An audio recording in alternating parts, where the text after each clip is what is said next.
always written. I heard this story recently that apparently when I was 5 years old, when I was asked what am I going to be, I said I'm going to be a writer.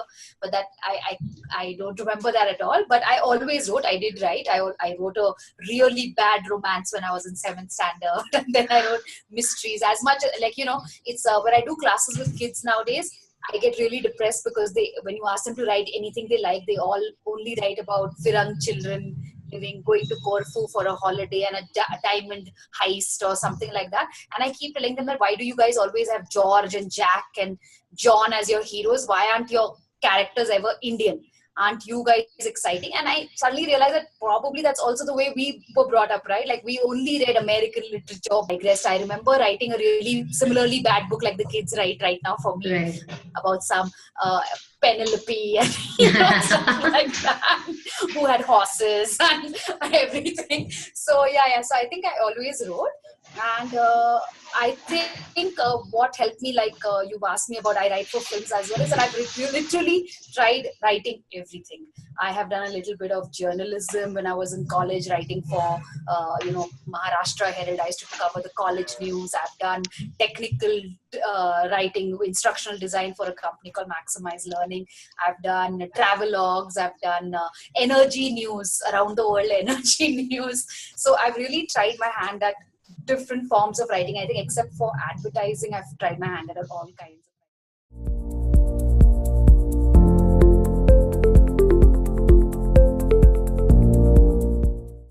So I think in our time when we were kids, the romances were MBs. Now they have all this John Gray and whatever, what's the Spectacular Now and Fault in Our Stars and that Rainbow Rowell or whatever, right? So they're reading this stuff and they obviously connect to it. Also, I guess the urban girl in India is very westernized in that way, right? So for them, these are easy things to relate to. So when they're writing it, I think we write this kind of stuff because it's safe to write about it. Like you can say a lot of things when the character is not Indian.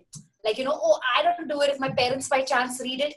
I'm writing about some separate world and stuff, right? So they're also they're still young, and we all did it. When you're still a teenager, you don't exactly know who you are, but you like some certain things and you replicate those things. But I think as a writer, what's very, very important for anybody, whether young or old or whatever, writing is to really figure out who you are. As in, your character must be honest. So you've got to figure out who you are and what you want to write about. Because if you're going to write about a Western character, then probably there's a Western teenager out there who can write it much better than you.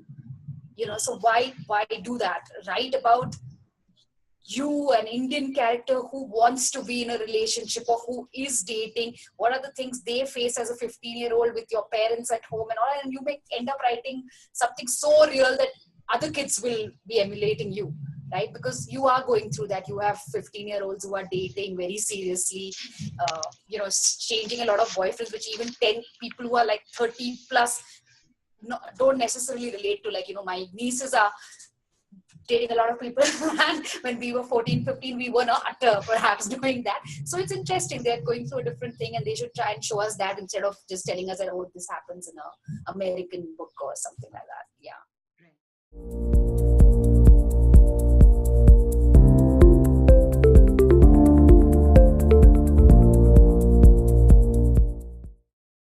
Actually, so I'll tell you what, I don't think being time bound because you have another job is a bad thing. I truly discovered that the easiest way to finish writing something is when you're under pressure, right?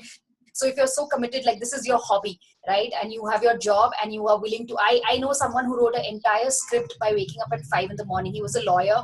His day job was working in the law department in Ad Labs, but he was so passionate about finishing his story that he would wake up 5:30. I didn't know till he finished the script that he's going to end up being a director. I thought he was like that typical tie, pinstripe shirt type of lawyer. Suddenly one day his script was over and he came into office wearing a kurta and a sling bag on the side and stuff. So I think it really does help to be disciplined when you're writing. That you can write a bad page, you can edit a bad page, but you can't edit a blank page. So I think that's one of the best pieces of advice I've ever got.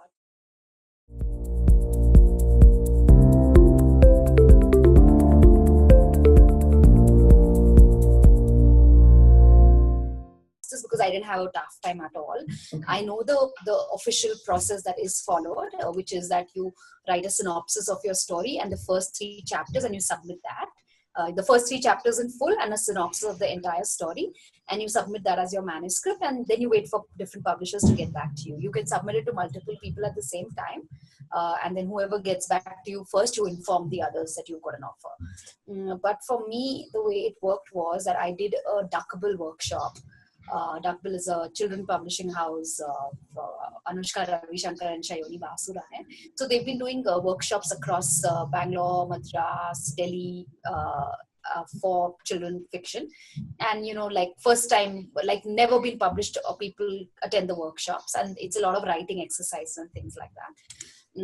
So I went for that, and somebody from Penguin, a girl who ended up being an editor at Penguin, was attending the workshop. So they got in touch with me after the workshop saying, will I write for Puffin?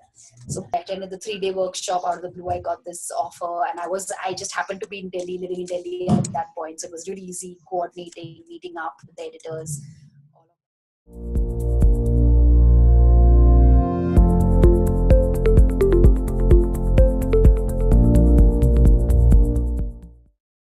And all, but I've heard of writers who buy out like about 1,000 copies of their own book, and that kind of, they invest that much on buying out copies of their own book, because then it immediately becomes a bestseller. Because if the first print was 3,000 books and you've bought 1,000, and let's say another 500,000 sold, you've kind of become a bestseller. So then you get another contract because, oh wow, you're a bestseller, let's give you another book to write.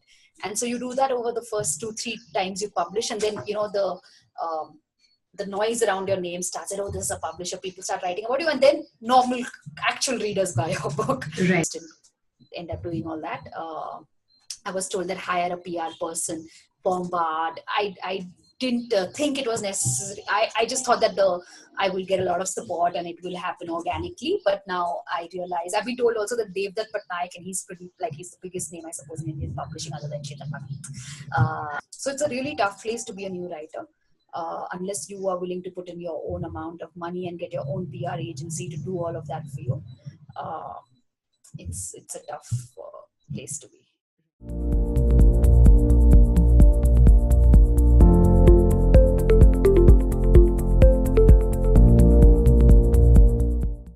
Keep writing really. I mean, if you truly think you have something, you have to keep writing. You have to write every day.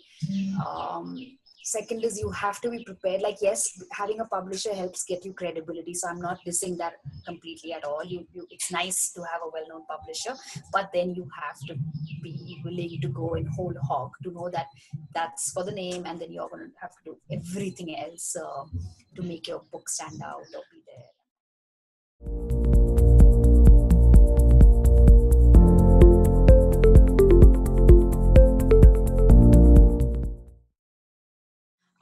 I go to schools and do a very brief 1-hour overview on the tips of writing. But that's more for the lit fairs and things like that. Ideally, you should be sitting down. There's no way you can teach 600 or 500 or 300 children how to write in 1 hour. It's just like hopefully some things stick in their head. Ideally, you should sit down with 10 people, 10 kids, and really work through the story with them and all of that. But how important are workshops? I don't think so. What's important is that you keep reading, because your English, your sentence construction, all of that will only improve if you keep reading. Because kids send me the stuff they've written, and they need to read a lot more, and they need to write a lot more. So like I was reading this Truman Capote book, Music for Chameleons, and he made me feel like shit, because I realized like how much, to be a really good writer, the amount of work you need to put into it. Even at that level, if Truman Capote is sitting and reinventing himself simply by changing his style, sitting down and writing every day, everything he hears, everything he observes, that's the kind of passion you need to put into it to really improve and become better and better at it. It's nothing. It's between reading and writing. The only way to become a good writer is that you read enough and you write enough.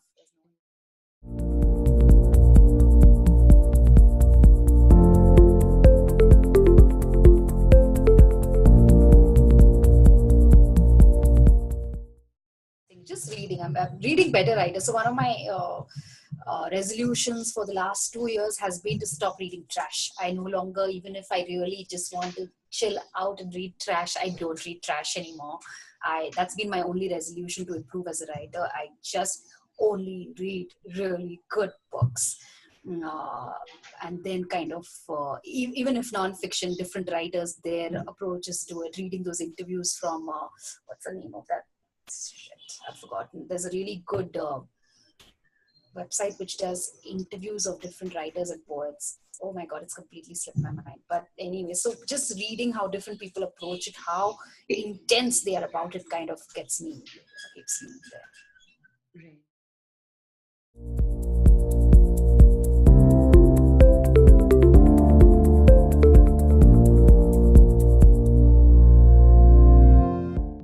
Things that would really help the entire writing community. I think giving everyone a sense of that you belong to one community, first of all. Like, we're all very isolated, that I'm a writer and you're a writer and you're a writer and I'm a writer with Penguin, or I'm a writer with HarperCollins, but you are also, but we're still not a team. We're still not like that, wow, we have things in common or whatever. Everyone is so satisfied in their own little holes that we are not addressing bigger issues in the industry. I think it would be really great if we could bring about a really good change and giving enough importance to Indian writers and stuff. That would be great. If we can make traditional publishing look up and say, shit, we need to get our act together, because otherwise people are just going to go out and write great stuff without us. Yeah. That kind of thing. So you do think that publishers, today publishers are not really giving writers the kind of due that they probably deserve, or the importance that they deserve? I think so. I mean, I think if I'm nobody, right? Like, and I keep saying this, I said that to my publishers as well, that I know I'm a first time writer. It's not like I need to put in my time before I should think that I deserve any importance or something. But there's basic, but everywhere I go, every school that I go to and I meet other writers, every lit fest I go to and I meet hordes of other writers, everyone says the same thing. Whether you're whichever publisher you work with, everyone has the same issues. If there are so many people in the same industry with the same issues, it's a wonder to me that something has not been fixed yet. Or why, like I used to keep saying that, why don't we have a pen down movement, like that? No, we're not writing anymore till there's some addressal of the issues. But I guess, but as I said, these people are much greater than me because they love writing so much that they're willing to write just for the hell of it. So, yeah, I guess.